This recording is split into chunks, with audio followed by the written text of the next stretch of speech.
Hey everyone, in this tutorial, I'll show you how to change your profile settings in Savana in 2026.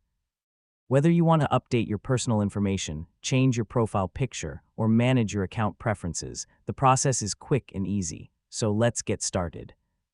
First, open the Savana app or website and sign in to your account. Once you're on the dashboard, click your profile picture or account icon. Next, select *profile***, account settings *, or edit profile ***, depending on the version you're using. Yeah, this is where you can manage your personal information.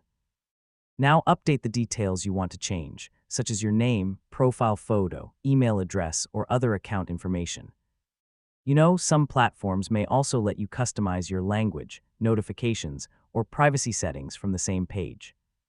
After making your changes, click *save***, update***, or apply** to confirm your new settings. Wait a few moments while your account updates.